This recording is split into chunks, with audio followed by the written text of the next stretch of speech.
Ya estamos en directo. Buenos días, buenas tardes, buenas noches. Soy Fernando RC del grupo Radio Cómplices y es jueves, día del programa Una historia diferente. Una historia diferente que estamos emitiendo a través de Skype, a través de Facebook y a través de la página de la radio gruporadiocómplices.com. Buenas noches, Jorge. Hola, ¿cómo estás? Muy bien, contento de escucharte. Y bueno, ¿qué ha pasado en esta semana? Que en Semana Santa aquí nos lo tomamos que casi parecen unas vacaciones más que ¿cómo se dice? Un plan litúrgico. Como la siesta esa que uno se toma de pijama y orinal, ¿verdad? Toda una formalidad. Eso de los 10 minutos no mola. Aquí hay que echar 2 horas y si se puede 4, mejor. Bueno, ¿qué tal ha ido la semana? ¿Ha ido bien? ¿Tenías presentaciones de libros y demás? Sí, estuve en Dallas en una presentación para la Casa de España allí en Dallas. Bueno, la Casa de España no es, para que la gente lo entienda, no es algo oficial que el Estado español pone en cada ciudad de un país extranjero. Pues los españoles que residen allí se juntan y tradicionalmente toman el nombre de Casa de España y organizan actividades pues para socios. Todos ponen un poquito de dinero y entonces ese dinero pues financian actividades tanto para mayores como para niños. Voy a darles una presentación del libro el domingo pasado que me trataron con mucho cariño y muy bien, con mucho afecto.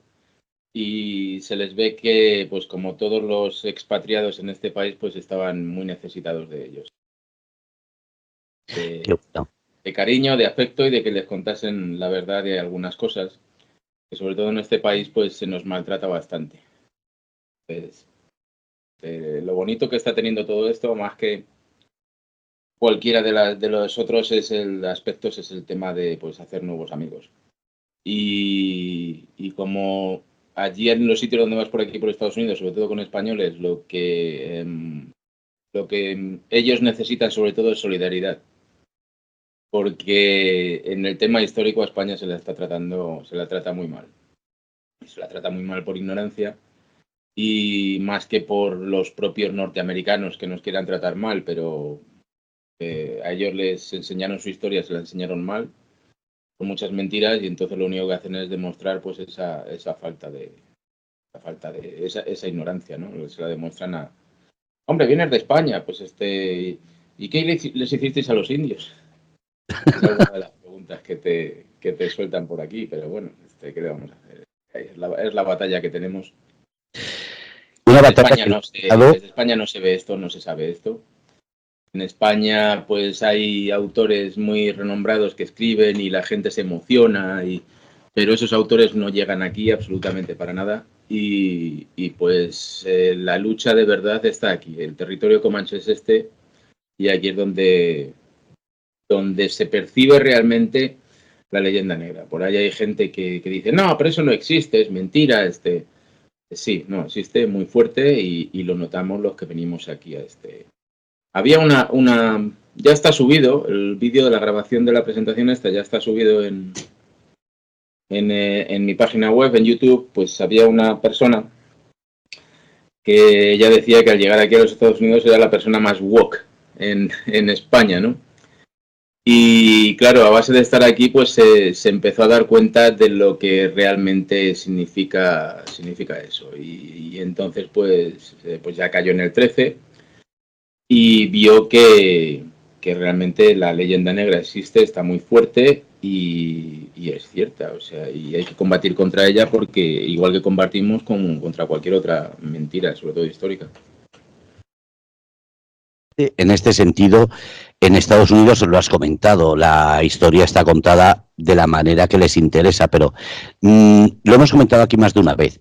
La historia cinematográfica es la que más daño ha hecho. En este sentido, hay gente que dice, es que películas como Bailando con Lobos o películas así están basadas en muchos hechos reales. Vamos a hablar claro. ¿Hollywood está cambiando la actitud o sigue metiendo bacaladas como ahora están diciendo con lo de Napoleón y todo esto? No, la actitud no cambia, todo lo contrario, la actitud se está empeorando porque lo que ha habido durante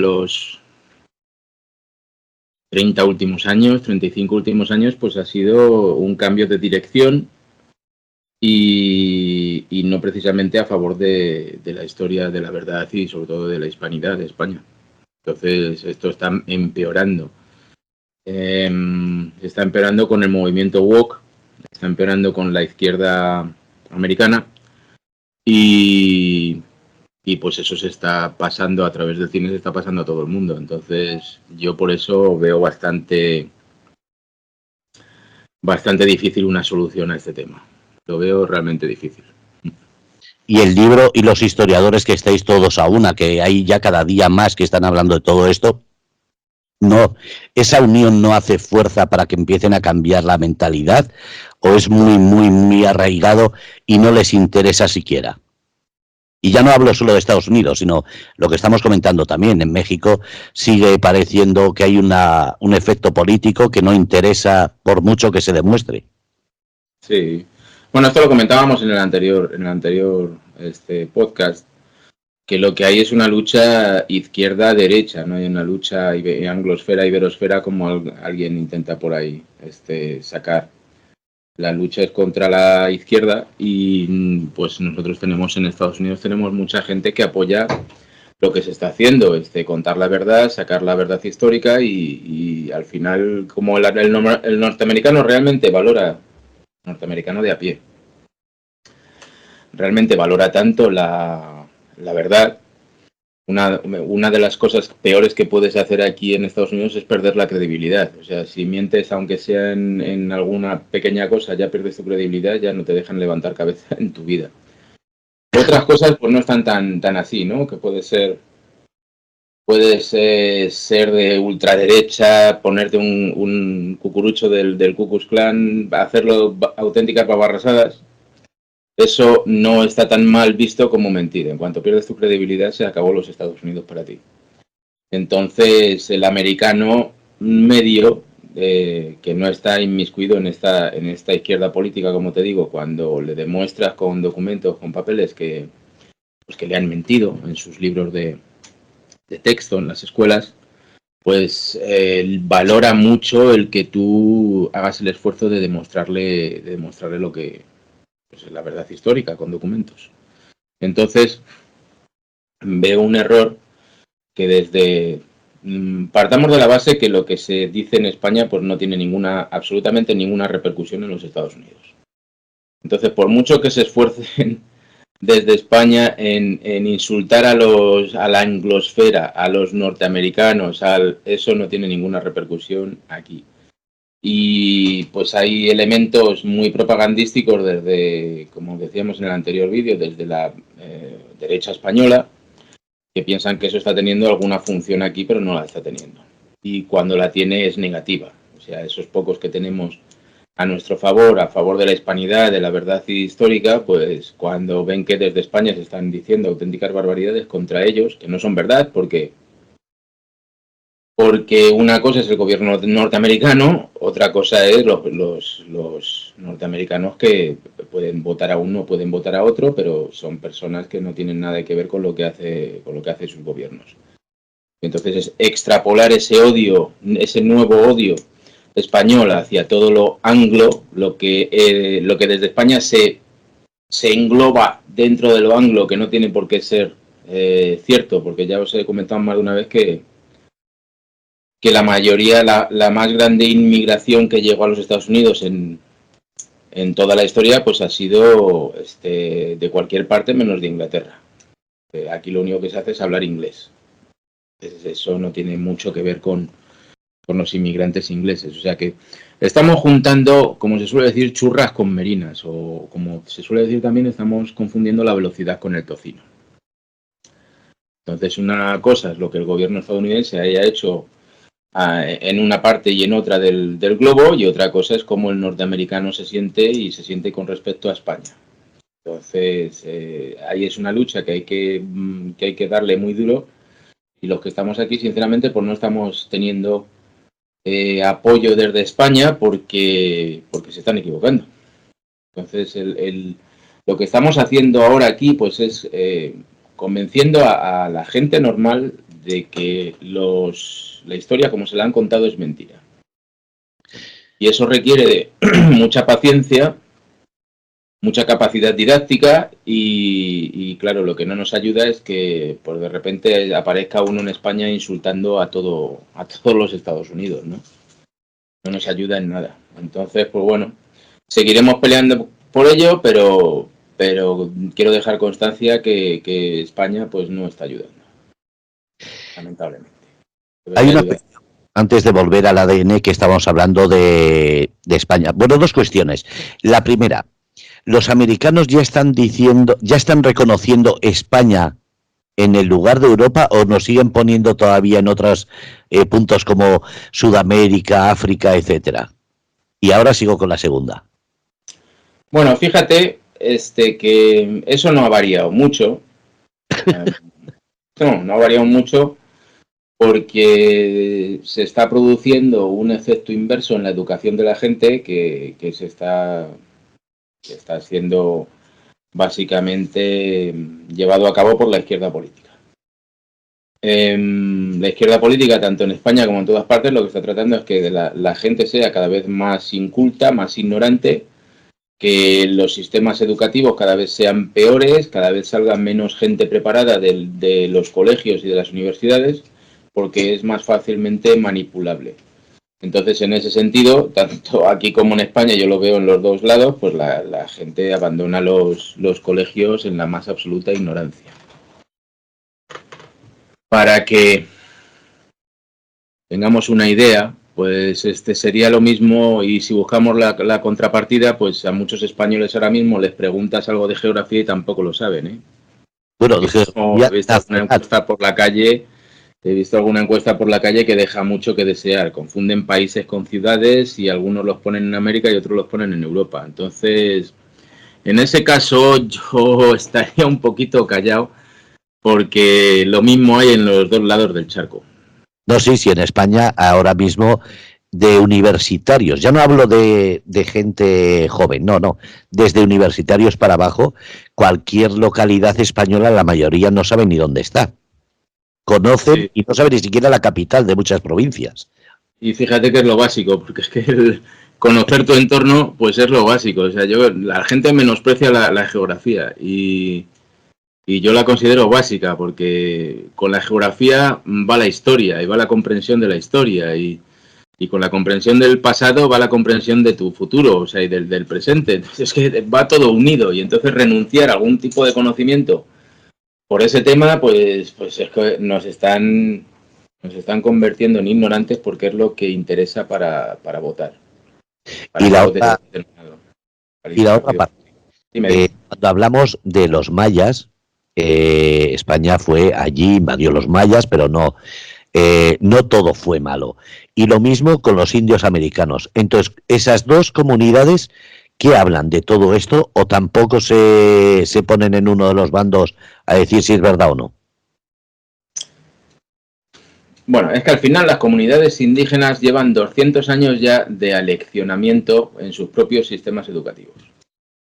Entonces, para que te hagas una idea, lo que España hizo en Norteamérica con los indios de por aquí, pues apaches, comanches y cualquier otro tipo de los indios pueblo, pues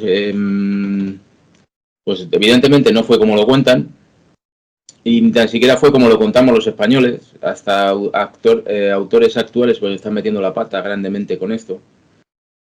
Y fue infinitamente mejor de lo que se cuenta. Porque con los apaches estuvo en guerra continua durante 200 años, pero claro, es que la guerra que se mantuvo con los apaches era hecha por qué decirte, por 30 soldados en un presidio. 30 soldados frente a 2.000 apaches, pues es mucho más que una guerra justa y no es una aniquilación o un genocidio como nos intentan hacer ver. En lo que es en los Estados Unidos, hay grupos, asociaciones, los descendientes y los que todavía mantienen sangre apache, evidentemente, se juntan en asociaciones por tribus. Y entonces tenemos tribus de todo tipo de las clásicas conocidas, como pues pueden ser los apaches, los comanches, los sioux, cualquier tipo de... Se juntan en tribus, en asociaciones actualmente, y entonces ellos cuando hacen su reunión anual para sus bailes, para por mantener un poco la tradición, todas esas cosas que no hacemos ni tan siquiera en España ya, pero cuando se juntan para ello, lamentablemente la bandera de España no aparece por ningún sitio y fue la que más les apoyó, a pesar de haber tenido guerra con ellos, pero con la llegada de otras potencias europeas, la que más apoyó a los indígenas siempre fue España.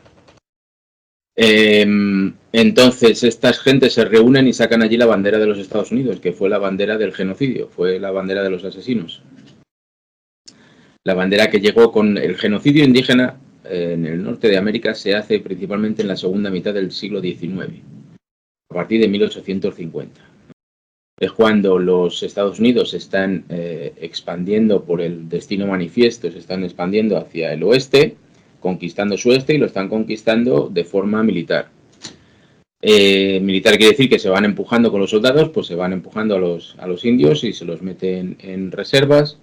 En muchos casos se los aniquila. En cuanto los indios oponían algo de resistencia, pues se mataba a toda esa tribu, porque tampoco estamos hablando de...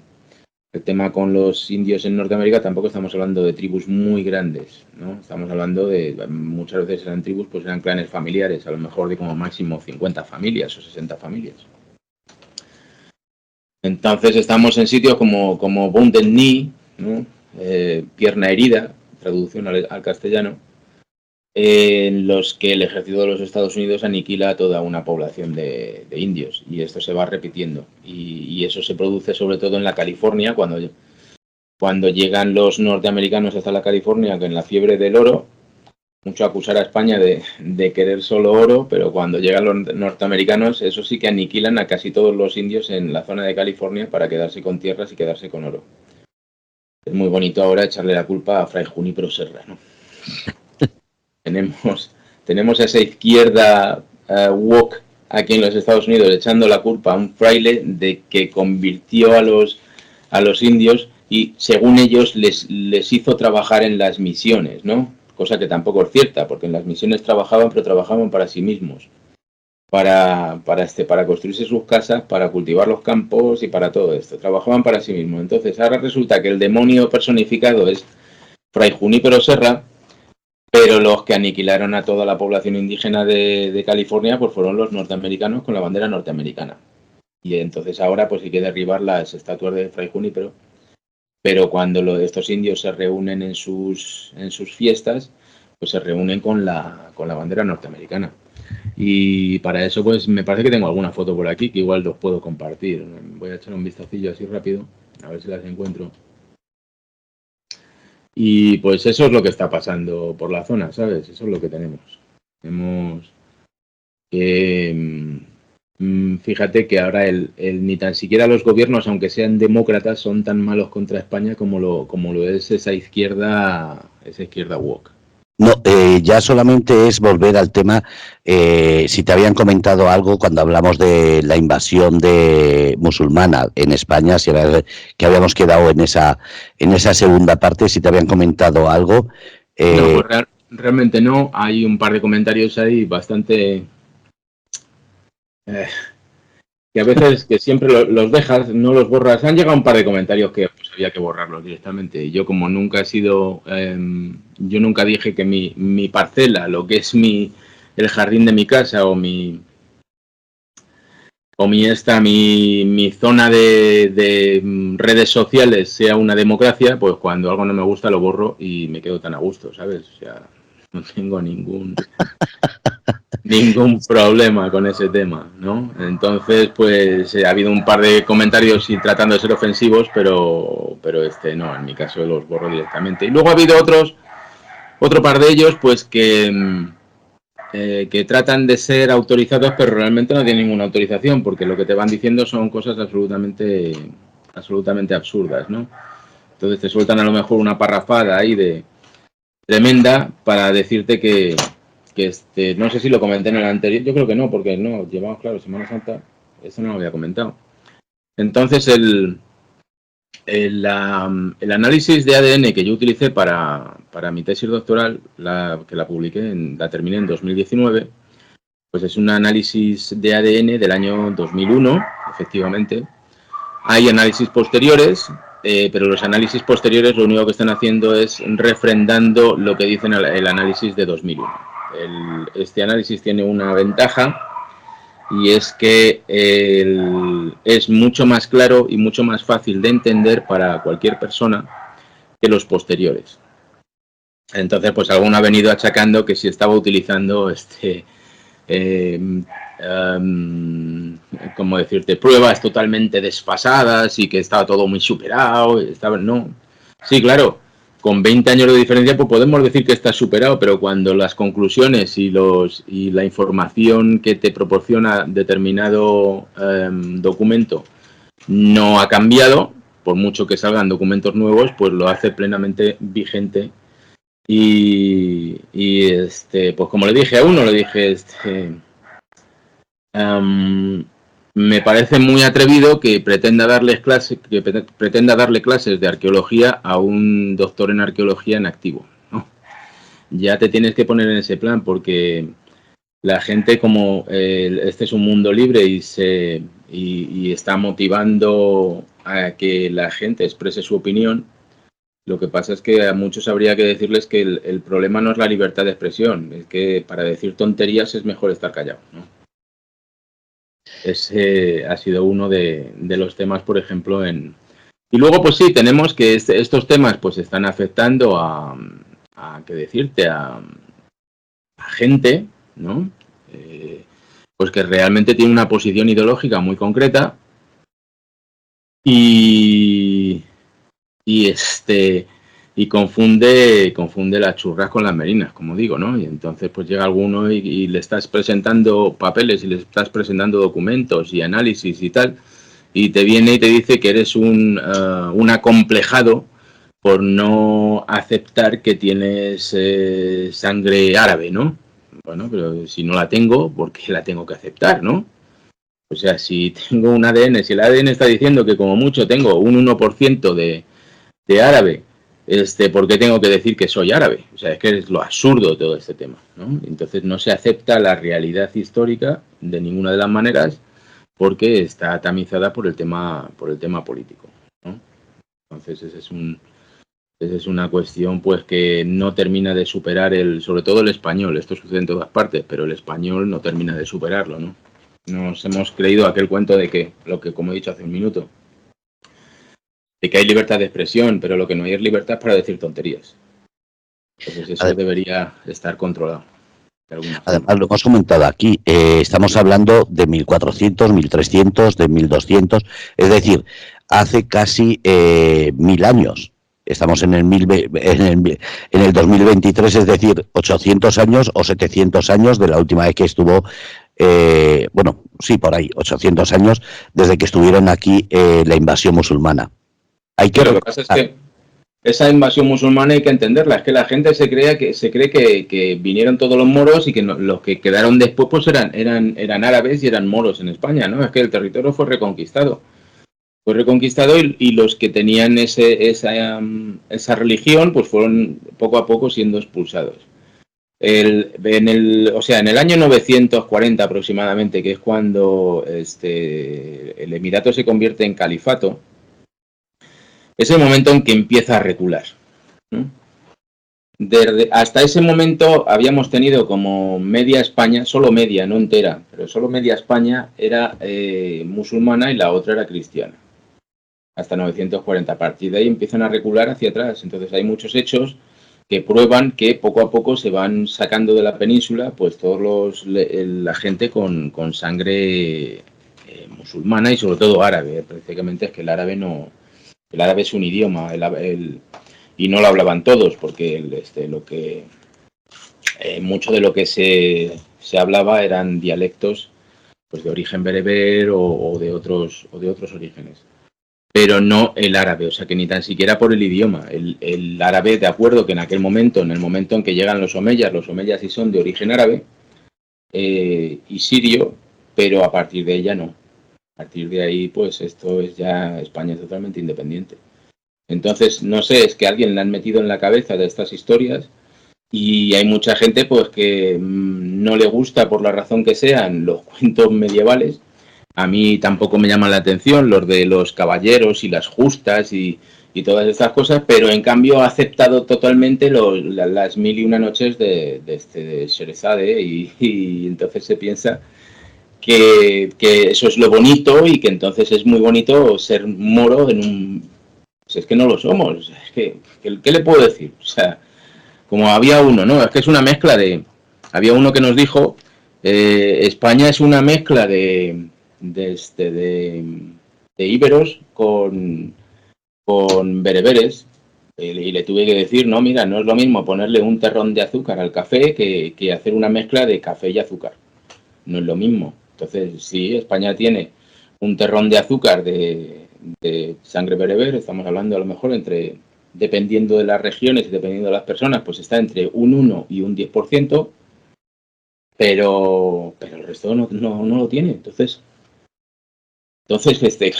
estás discriminando el 70 o el 80% de tu ADN europeo e incluso nórdico y en cambio estás favoreciendo el 5% con suerte de norteafricano. O sea, ya cada cual, ¿no? Luego se permiten el lujo de llamarte acomplejado, porque no reconoces. Bueno, por quien no reconoce es la gente ignorante, que ni tan siquiera sabe de qué está hablando y se pone a opinar. Bueno, es que aquí el tema sobre todo, y cuando llega al tema de la península, es que el musulmán siempre ha pensado que era una entidad superior.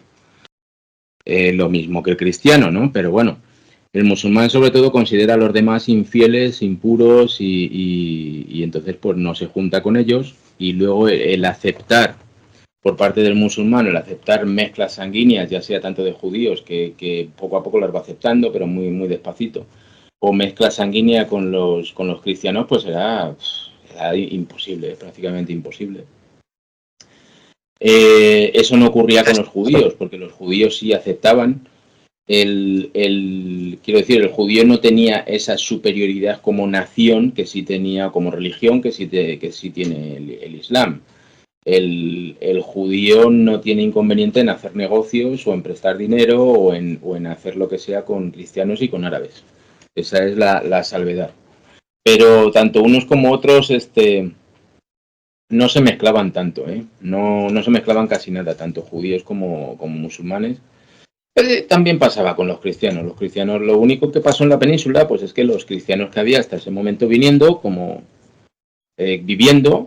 os dije en aquel podcast, pues aceptaron la nueva religión porque realmente la nueva religión que llegaba no era tan diferente de la que ya tenían, de la cristiandad.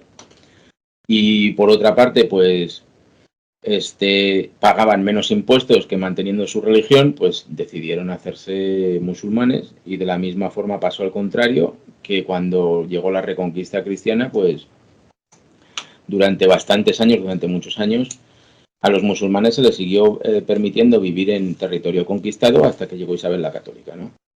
Y los musulmanes debían de pagar un segundo impuesto de la misma manera que habían hecho con los cristianos, y pues hubo mucha gente que evidentemente que se convirtió. Y lo mismo pasó con los judíos que no tenían que eran más moderados, que no tenían una posición religiosa tan fuerte y se les permitió el convertirse en nuevos cristianos, pues lo hicieron, aunque la primera o la segunda generación siguiesen practicando el judaísmo en la intimidad, pero llegó un momento en que la tercera o la cuarta generación pues ya no abandonó directamente la religión de sus ancestros y se convirtió al cristianismo totalmente. Son procesos que se van dando paso a paso y de forma tranquila, ¿no? Pero se van dando. Entonces de ahí nos viene que tengamos ahora tanta sangre. Tenemos más incluso de judíos que de norteafricanos. Pero claro, como está estigmatizado, y está estigmatizado por la izquierda, que lo estáis viendo ahora mismo, o sea, hay que defender a toda costa todos los atentados. De lo que llevamos en los últimos, ¿qué decirte? Desde los 60, los últimos 60 años, la gran inmensa mayoría de los atentados que se han producido en el mundo han sido por parte de musulmanes. Pues echen cuentas, ¿no? Entonces, el pensar ahora mismo que hay que tragarse ese cuento de no, lo judío es malo y lo musulmán es buenísimo, pues que lo acepte quien quiera, porque la historia precisamente está demostrando lo contrario. La historia se ha repetido en más de una ocasión, como la Primera y Segunda Guerra Mundial, o batallas como las que hubo en Europa. Se ha repetido porque se olvidaba. En este sentido, ¿no está pasando lo mismo? No, al no haber historia real ni aprendida en las escuelas, ¿nos estamos olvidando de lo que nos puede venir encima? Sí, totalmente. Yo pienso que vamos en ese camino. Si uno ahora mismo en España, viéndolo desde fuera, la separación entre ideas políticas que tenemos en España es solo comparable a la que había en el año 35, 36, cuando empieza la guerra civil. Quizá no estemos tan exaltados, probablemente no estemos tan exaltados como estaba la gente en el 36, pero si uno revisa la hemeroteca, a veces las frases son las mismas. Lo único que te varía es por la antigüedad del papel en el que están escritas o la fecha que te pueda poner aquí o allí, pero si extraes alguna frase es idéntica a lo que se dice hoy en día y a lo que pasa hoy en día. Lo que ocurre es que en aquellos tiempos, hace 100 años, la comunidad internacional no estaba tan metida y influía tanto en los países. O sea, no teníamos una globalización como la que tenemos ahora mismo. Y eso pues trastoca un poco las cosas. Lo hace más complicado y más difícil todo. Pero más o menos estamos en lo mismo. Y pues a lo mejor desde los poderes oscuros, esos que hablan de que son los que gobiernan el mundo, ¿no? Pues lo que se intenta es eso, que haya cuanto más conflictos mejor, porque está visto que lo que quieren ir es a una reducción de la población mundial. No se entiende por qué, porque realmente no tenemos ahora mismo superpoblación, aunque nos estén vendiendo lo contrario, pero no hay superpoblación. Si viajáis por España, pues hay muchísimos campos que están en barbecho, que se podrían poner en cultivo. Hay muchas partes de España que todavía no están, que tienen, o sea, el pueblo se está despoblando, la gente se está yendo a las ciudades. Entonces, el límite de dar de comer a una población no se ha alcanzado todavía ni de lejos, ¿no? O sea que todavía podríamos crecer mucho más. No se entiende muy bien tampoco ese afán de algunos en querer reducir la población mundial. Aparte, hay una superpoblación en localidades concretas, como puede ser Tokio, México, etcétera, que hay 40 millones en una capital. Eso sí, pero después lo que estás diciendo, tanto la agricultura como la ganadería, hay muchísimos sitios que se podría aprovechar, y más con los avances que hay. Se podría convertir África en un vergel, y lo sabe todo el mundo. Los científicos lo han dicho miles de veces, que si quisieran los políticos, África sería la potencia ahora mismo, porque tiene tantas zonas sin hacer nada que la convertirían en un vergel, que es lo que ha sido, igual que España. Se está desertizando precisamente porque no se está cuidando la tierra como debe. Y una de las cuestiones es precisamente eso. No hay inversión de interés para sacar adelante una comunidad como es la agrícola o la ganadera o incluso la pesquera. Es algo que está, no sé si políticamente o partidos concretos, pero se está utilizando esa desinformación. Por ejemplo, en la zona de España, en la huerta española, pues hablemos a lo mejor de Andalucía, de Huelva, con el tema de la fresa, es un claro ejemplo que hay. La fresa es un cultivo que ha evolucionado bastante. Entonces, antes de la evolución, que necesitabas tierra para cultivar la fresa, pues la huerta daba de comer a toda España. Desde que entró la tecnología y ya no necesitas tierra para cultivar la fresa, pues ahora esa fresa está dando de comer a toda Europa, no a toda España, a toda Europa. O sea que realmente todo tiene un límite, pero el límite todavía está lejos y todavía se puede exprimir mucho más el cultivo para dar de comer a la gente. O sea, no hay una superpoblación real, porque pues se establecen economías de escala que te permiten producir más, y pues todo eso va en función de la tecnología. todavía tenemos mucho para desarrollar y no se está desarrollando. Entonces, los motivos para reducir la población mundial y para hablar de lo que se está hablando, pues son otros muy distintos. Igual que no se comprende que habiendo la ganadería, agricultura y pesca que existe y se puede aprovechar, estén todo el día hablando de que el futuro son los insectos. Es algo que a mí me choca mucho porque precisamente los insectos son los únicos que quedarían en caso de un holocausto medioambiental, nuclear o de cualquier tipo. No Bueno, lo sé. había muchos intereses creados con ese tema de los insectos. Ahora parece que ha aflojado un poquito y puede ser relacionado con el tema de la guerra. Porque leí un estudio que parecía bastante serio, en el que se decía que la gran inversión, o sea, los que más dinero tenían metido en este tema, en estas fábricas de insectos, pues era dinero ruso. Capital ruso estaba metido ahí. Entonces, pues ahora igual con la guerra, pues por eso ha aflojado un poquito, o están más callados, o lo que sea, pero vamos, es de esos temas que nos están cayendo en este siglo XXI, que nos tienen totalmente engañados, porque lo mismo que pasa con los insectos, cuando tienes campos sin cultivar en los que podrías sacar harina de trigo o toda la que quisieras, o harina de maíz, pues ahora quieres sacar harina de los insectos, pues es que no tiene ningún sentido. Eso es más unos intereses creados en ese tipo de negocio que realmente lo que haría falta. Y lo mismo pues podríamos estar hablando con los coches eléctricos o con cualquier otra de estas nueva tecnología limpia. El coche eléctrico es lo más contaminante que hay, desde el momento en que se idea hasta el momento en que te explota porque las baterías, pues por lo que sea, hacen que algunos coches exploten. Y eso no lo están publicitando, eso no lo está sacando Elon Musk, ¿no? Pero bueno, yo soy historiador y vamos a dedicarnos a la historia, Fernando. Vale, vamos al libro Presidio. Has presentado... Ha habido un comentario. Me vais a decir que a lo mejor soy un poco borde, pero es que cuando llevas ya 2 años diciendo esto y todavía llega alguien y te pone un comentario de ese tipo, pues te quedas un poco como, pues bueno, ¿a qué dedico mi trabajo? Entonces, ¿a qué me estoy dedicando, no? Voy a compartiros. Vamos a aclarar una vez más lo que es Presidio. Ya ves mi documento, ¿no? Esto es el documento en el que... ¿lo estás viendo? Sí, ¿no? Sí, se está viendo. Lo estoy ampliando para que lo vea perfectamente la gente. Bueno, pues aquí lo que tienes es la definición de presidio que nos da un virrey.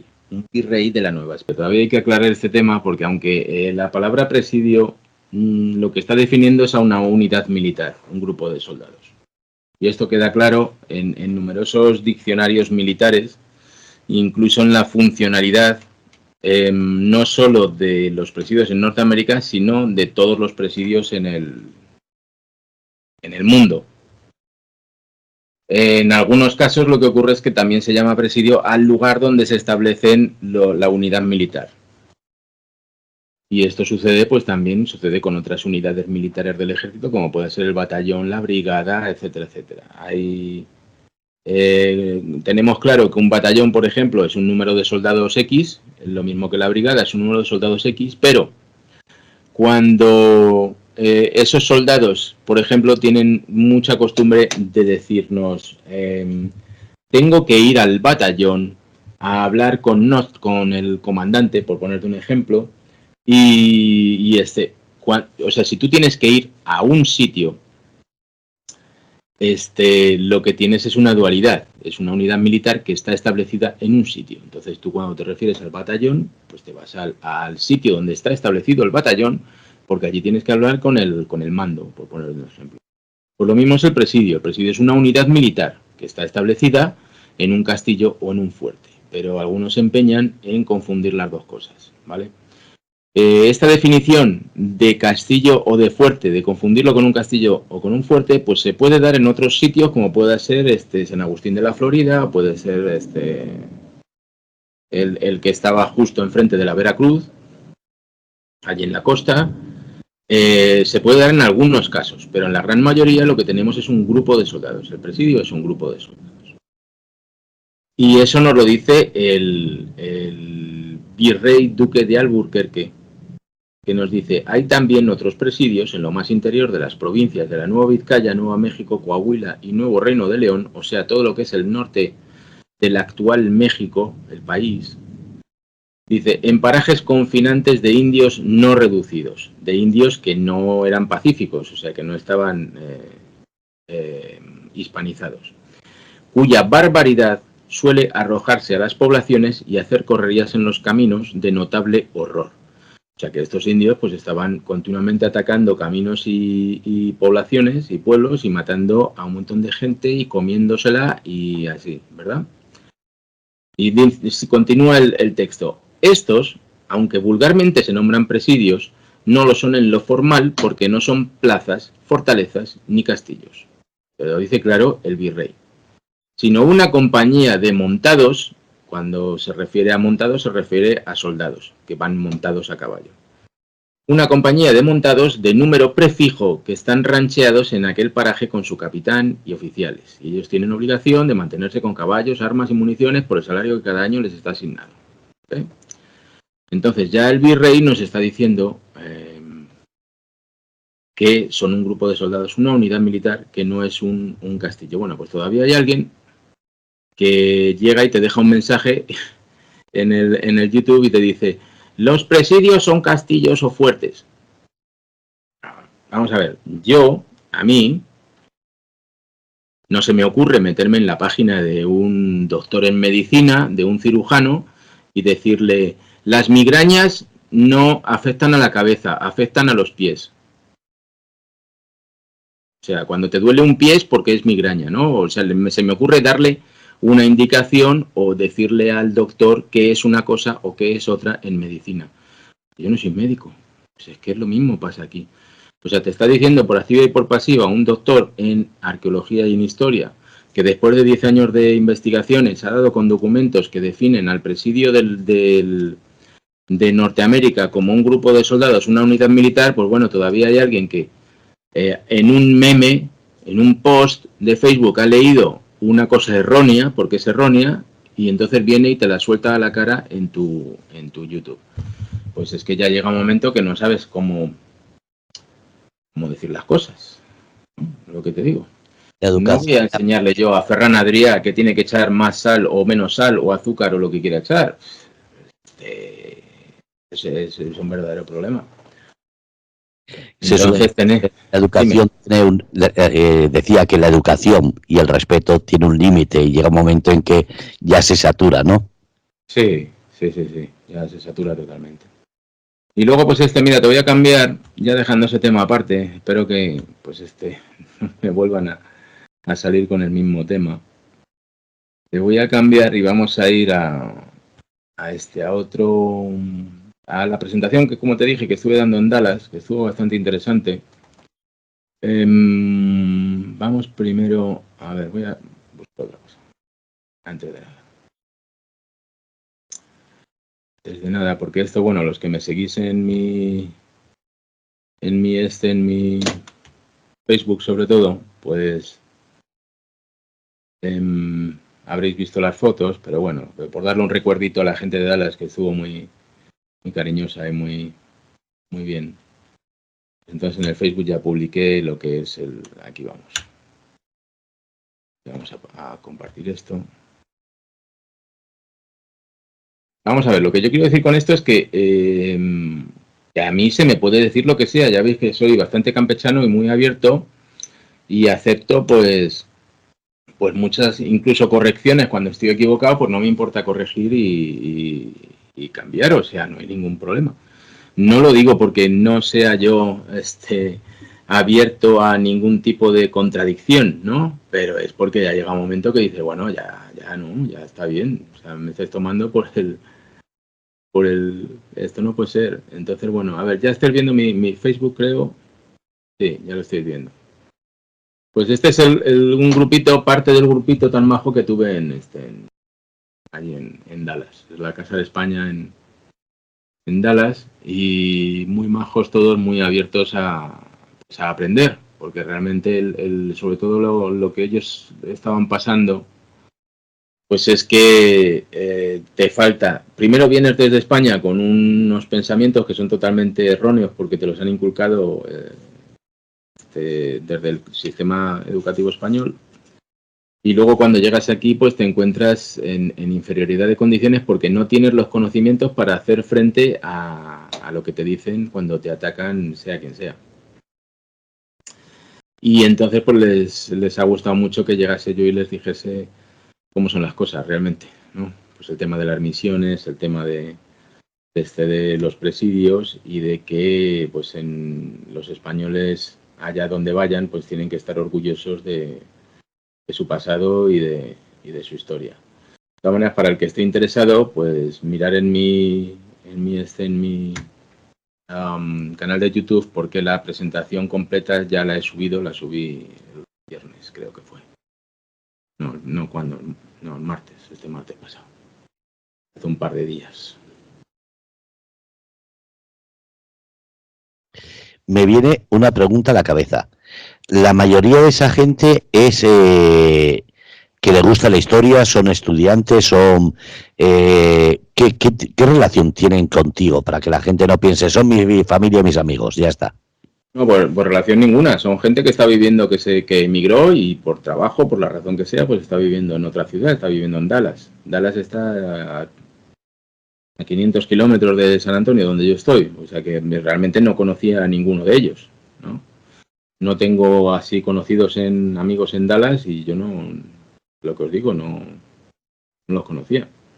Y estuvieron encantados. Pues hombre, más allá de lo que es el que llegue un compatriota y te apetezca hablar con un español más que con cualquier otra persona, pues aparte de eso, nada, no, ningún conocimiento.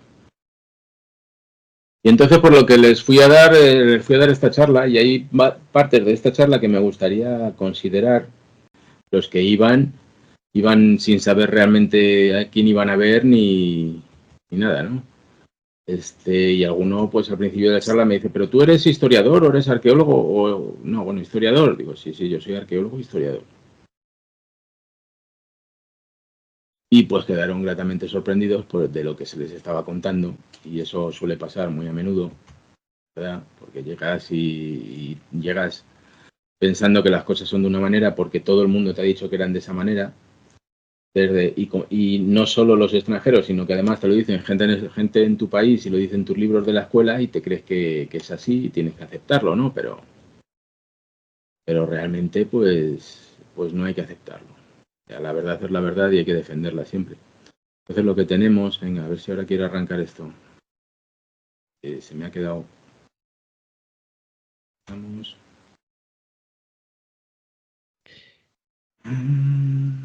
Mientras lo haces, te voy a hacer una pregunta. Dime. La historia que tú vas descubriendo, ¿cuándo se podrá estudiar? Y lo digo a nivel chavales que quieran estudiar arqueología, historia de España. ¿Esto tarda muchos años en realizarse esos cambios? Pues realmente probablemente no se estudie nunca. Es triste, pero es así. Te voy a decir por qué. Porque no estamos remando en la dirección para solucionarlo. Estamos remando en la dirección contraria. O sea, estamos todavía, por mucho que haya una corriente actual, no es ni lo suficientemente numerosa ni poderosa como para cambiar las tornas. Entonces esto, ahora mismo en el gobierno, pues tienes tienes comunistas y tienes socialistas, que lo que están haciendo es ahondando más en el tema pues con el tema de la descolonización de los museos, que es lo más absurdo que hay y lo más ideológico, porque se está haciendo caso a cuatro indigenistas con ganas de protagonismo, y no se está haciendo caso, pues por ejemplo, no se está comprobando la opinión que puedan tener los indios de verdad, los indígenas de verdad. Y una vez que les cuentes la historia verdadera, entonces cuéntasela toda y luego recabas su opinión. Pero lo que hay ahora, pues es una izquierda ideológica que lo que está haciendo es borrando todo. Así es que esto no tiene buena pinta. O sea, habría que cambiar la mentalidad. Tendrían que ser una minoría y ahora mismo son una mayoría. No puedes, mientras no cambies esas tornas, y no se está haciendo. Entonces lo que tenemos desde Hollywood, tienes aquí una imagen de a un indio que lo están matando, ¿verdad? Se está viendo de una película. Sí, de la película Apocalipto, de Mel Gibson. Entonces tampoco se piensa la gente que, claro, porque lo pone porque va un poco a favor de la hispanidad o a favor de... Tampoco se piense la gente que están contándote la verdad. ¿Vale? No es del todo cierto. No, por ejemplo, Mel Gibson aquí no aborda realmente lo que no se quiere abordar por parte de ninguna izquierda, ni la española ni la americana, no la norteamericana, sino la hispanoamericana, que es el canibalismo indígena, que estaba totalmente extendido y era brutal. Entonces, lo que es la película Apocalipto es brutal en violencia, pero pasa casi de puntillas por el tema del canibalismo. Entonces hay escenas de Apocalipto en los que vemos allí una montaña de cuerpos humanos, cosa que yo personalmente creo que no se produjo, porque cuando al fenecido, al pobre que subían a lo alto de la pirámide, le cortaban la cabeza y le sacaban el corazón, lo tiraban abajo de la pirámide para que la gente que del pueblo se lo comiese. Entonces, no habría, no pienso que se diese el que hubiese una montaña de cuerpos allí, básicamente. Entonces hay muchos errores en este tema. De todas maneras, estas películas pues están hechas por norteamericanos que no aceptan que la misma violencia había al norte de la frontera del actual Estados Unidos, ¿vale? No lo aceptan y por muchas razones, sobre todo políticas, y entonces lo que hacen es ensañarse en esa relación con los pueblos que había al sur, con los indígenas que había al sur, presentándoles como absolutamente brutales, que también lo eran, pero también eran normales. O sea, tampoco hay que ser injusto, ¿no? Siempre tienes que ser justo y tratar la historia de esa forma. Pero no lo hacen con los pueblos que están al norte. Y eso para nosotros es un error, y ahora os voy a explicar por qué. Se me ha quedado aquí enganchado. Ahí está, ¿no? Pues aquí está claramente el dibujo, no es un dibujo, pero el dibujo de lo que sucedía lo vemos claramente aquí. Al pobre se le sacaba un corazón y se le cortaba la cabeza. Cuando este cuerpo lo tiraban de la pirámide abajo, no sé si se habrán dado cuenta, pero las pirámides mexicanas y mayas tienen unos peldaños muy empinados, no son unas escaleras normales. Con lo cual, cuando tú el cuerpo lo tiras, pues llega prácticamente hasta abajo.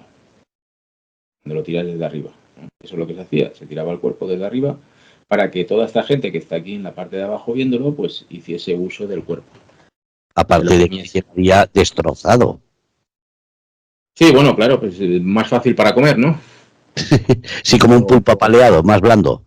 Claro.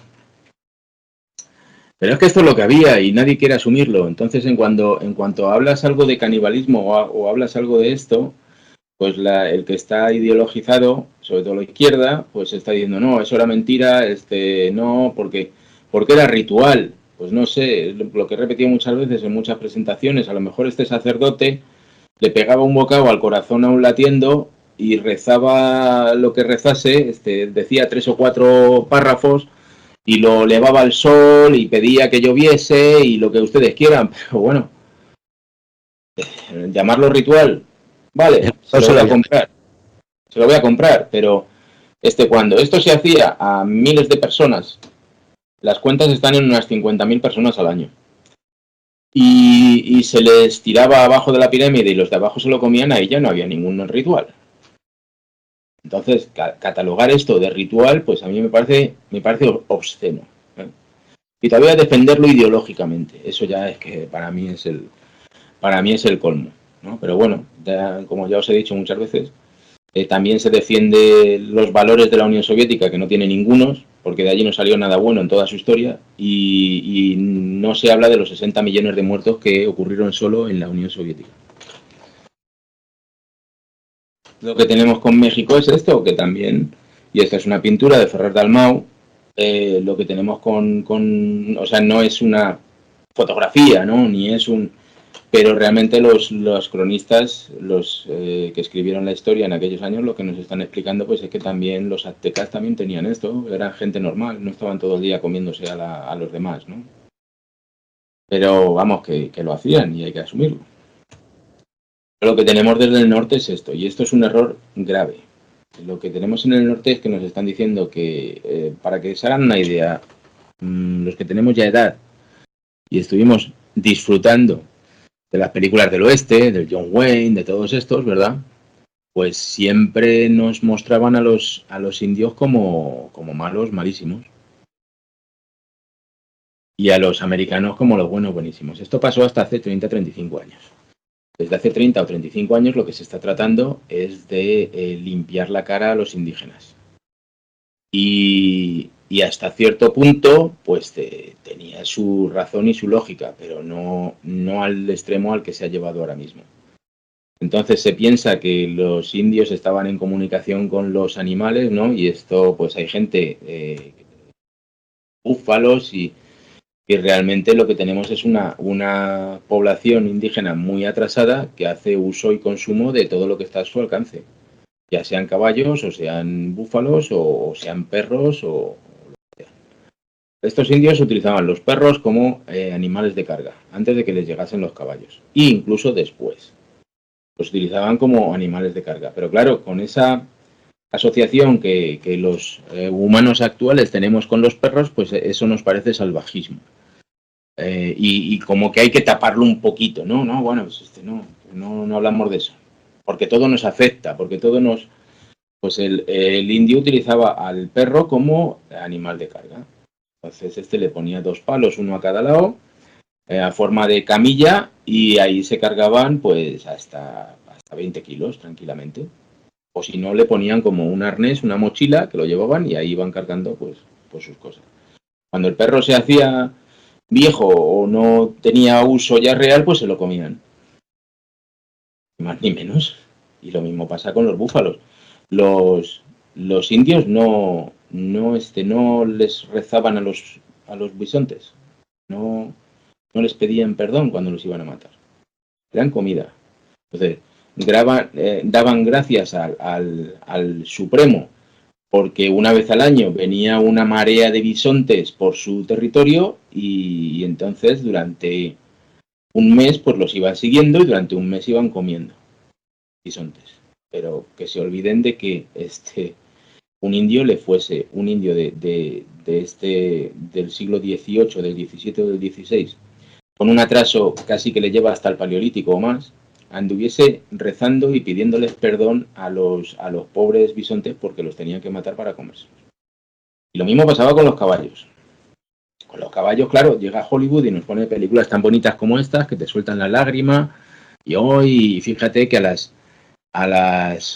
caballas, a las yeguas, les pintan como si fuesen, deshumanizan este caballo, por ejemplo, tiene ojos humanos, no tiene ojos de caballo, tiene ojos humanos. Entonces humanizan al personaje y lo que nos hacen pensar es, pues los pobres, claro, estaban en unión con los caballos. Y luego te sacan películas como las de Avatar, ¿no? En las que pues con la coleta hace la unión con el dragón que vuela y tal. Es que eso no existe. Es que nos están manipulando de una manera tremenda. Entonces, los indios empiezan a usar el caballo como transporte. Pero además es que, claro, como esos caballos que se van perdiendo y se van escapando de las expediciones españolas crían bien en ese territorio, pues llega un momento en que son casi no tan numerosos, pero son casi como los búfalos. Entonces, cuando el indio necesita caballos para transporte, pues se va al norte y los encuentra y los doma y los utiliza. Cuando deja de utilizarlos, los mata y se los come. Hay gente que es que todavía me pregunta alguno en alguna presentación, pero ¿se comían a los caballos? Sí, claro, se comían a los caballos y a las vacas y a los perros y a las águilas si hacía falta y se comían a todo. Hay una cuestión. Dime. Una cuestión que esto sí lo hemos asimilado, es decir, cuando una persona se iba a fugar, fuese de la cárcel, de un país o lo que fuera, se buscaba una persona más débil que fuese con ellos, y era precisamente por si pasaban hambre en el camino de la escapada, comérselo. Y eso sí lo asimilamos como algo normal. Y no vemos normal que utilicen sus animales como método de alimentación. No entiendo eso. Claro, y cuando no había animales, pues utilizaban a los humanos como método de alimentación. O sea, este personaje que tenemos aquí de dibujos animados, pues es un apache de la llanura. Entonces, los apaches de la llanura, esto va en contra de lo que ha publicado María Elvira de Roca Barea, porque también me han dejado algún mensaje como diciendo, usted no puede hablar de María Elvira como si fuese Dios. Lo siento, pero si está metiendo la pata hasta el fondo, tengo que hablar de ella. Y entonces a esta señora no sé de dónde sacó las fuentes documentales para decir que, primero, que los apaches conocieron a los españoles en el año 1700 y desde entonces fueron, quitando algún caso, fueron súper amigos y los apaches estuvieron plenamente integrados y respetados por los españoles en el Imperio Español, cosa que es una mentira absoluta. Entonces, claro, cuando un autor de ese calibre, con ese número de libros de ventas, dice eso, pues aunque venga un historiador a decirle no, es mentira, pues directamente no se nos hace caso. Entonces es mentira, porque estamos hablando de que ya en los documentos de Juan de Oñate, 1600, en el año 1600, 100 años antes, ya se nombra a los apiches. Entre apiches y apaches, mire, vale, puede ser un error de transcripción, pero te puedo asegurar que son los mismos. Sobre todo porque los apaches es un grupo muy difícil. El apache básicamente es el que habla tabascano. Entonces, no tienes una tribu de apaches. Tienes 20, 30 tribus de apaches distintos que copan el territorio. Entonces, nunca se juntaron todos como para hacer la guerra y por eso sí sufrieron una derrota enorme contra los comanches, una o varias contra los comanches, porque los comanches sí eran una tribu que se juntaba, una confederación de tribus que se juntaba y juntaban 4.000 guerreros. En cambio, los apaches nunca llegaron a juntar tantos guerreros. Se juntaban dos o tres tribus y pues ahí tenían sus 2.000 y luego cuando terminaban sus expediciones de castigo de lo que fuese, se separaban y volvían a su vida normal. En algún caso, los apaches llegaron a algún acuerdo con algún capitán español de algún presidio. Pues venga, un acuerdo de paz o tal, pero nunca lo respetaban. Los apaches nunca respetaron los acuerdos. Fueron el enemigo más formidable que tuvo España en América, pero con diferencia. Y fueron enemigos a lo largo de los 200 y pico años que estuvieron juntos. Porque ya en época de Coronado sube hasta arriba, hasta lo que hoy es Santa Fe, Taos, ya toma contacto con los apaches.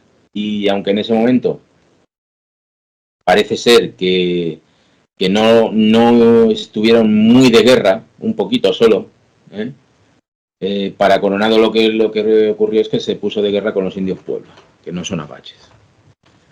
Pero ya en aquella época, estamos hablando de 1540, los españoles tienen plena constancia de la existencia de los apaches, y no en 1700, como dice esta autora. Eso por un lado. Y por otro lado es que, como os digo, nunca fueron amigos los apaches de los españoles. Los apaches empiezan a entrar a las misiones españolas. O sea, para que os hagáis una idea, en el año 1756, me parece que es cuando se hace la misión de San Sabá, se hace para los apaches. Y los apaches nunca se presentan a esa misión y la utilizan para atacar a los comanches, y luego los comanches vienen y arrasan esa misión. Año 1756. Lo único que hay es algún acuerdo puntual con ellos de paz, pero ya os digo que nunca se respetó. Pero no se respetó a los 5 minutos. O sea, no que no se respetase con el tiempo porque pasasen cosas distintas, sino... Entonces, lo que se está haciendo por parte de los Estados Unidos, ahora mismo, desde hace 30, 35 años, es blanquear a estos indios, porque al final el apache es como el más nombrado, ¿verdad?, por aquello de Jerónimo. Y entonces, pues casi es el paradigma, ¿no? Los apaches. Lo que está haciendo es blanqueándolos porque en el fondo no está asumiendo sus culpas. Eso lo estamos viendo porque precisamente todas estas organizaciones ahora se encuentran perfectamente armonizados con el gobierno de los Estados Unidos sacan la bandera de las barras y las estrellas a todas partes y como si fuesen un americano más. Y como os dije al principio, pues esto desde el siglo XIX, la bandera de que mataron a los indios, pues fue la de las barras y las estrellas de Estados Unidos. Esto es una cuestión interna entre los indios y los Estados Unidos, que lo que están haciendo pues es modificando la historia entre unos y otros. Los dos son los interesados, porque los indios están consiguiendo cosas de los gobiernos de los Estados Unidos. Y esto funciona así. Lo que no tiene ningún sentido es que desde España sigamos la misma política, porque lo que se está pensando, los estrategistas españoles lo que están pensando, españoles o argentinos, es que si los indios, o sea, defender la idea de que los indios eran buenísimos y los anglos eran malísimos, y son los anglos, pero no, esto no está funcionando. Lo que está funcionando es que unos y otros están echando culpa a España de todo esto.